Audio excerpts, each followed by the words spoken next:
Alors, dans une deuxième partie de séance, une fois que l'enfant est un peu échauffé, c'est un peu bougé dans l'espace, on va pouvoir aborder des parcours un peu plus spécifiques. Donc là, des parcours moteurs. Donc là, j'ai présenté 3 parcours. Un parcours où on va davantage travailler le rampé, pouvoir aller dans des tunnels et pouvoir franchir le tunnel. Donc rentrer et pouvoir sortir de l'autre côté. Sur des longs tunnels, ça peut être assez angoissant pour un enfant au début, surtout quand le tunnel est long et que ça peut être sombre à l'intérieur.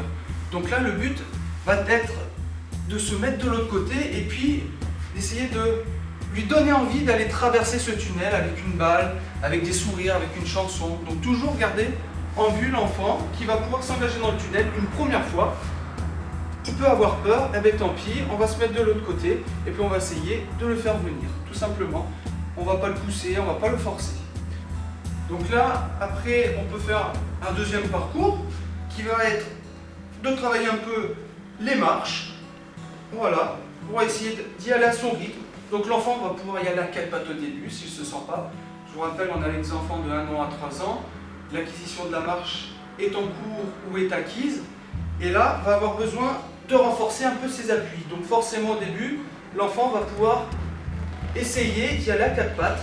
Puis après, essayer d'y aller debout avec le parent proche qui va pouvoir le soutenir s'il a peur et pouvoir l'encourager. Là aussi, pareil pour la descente.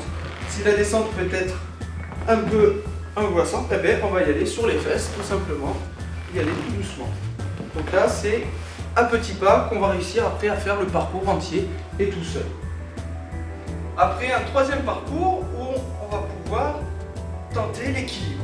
Donc sur des poutres, un système de poutres, ça peut être les bordures d'un petit trottoir, ça peut être des petites choses un peu en hauteur, étroites, où le parent va pouvoir lui tenir la main pour l'aider.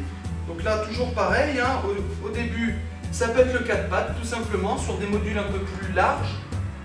Voilà, d'y aller à 4 pattes.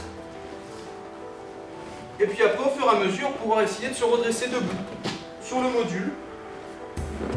Et là, j'ai fait exprès de les mettre contre un mur pour que l'enfant puisse avoir une main pour s'aider au début. Hein, les premiers temps, l'équilibre sur une poutre, c'est toujours un peu angoissant, donc on va y aller doucement, lentement. Si l'enfant préfère tenir la main de son papa ou de sa maman, il la tient. Des moments où il va pouvoir essayer de se débrouiller tout seul. Et puis finir comme il l'entend. Tout seul, appuyé contre un mur ou avec ses parents. Voilà.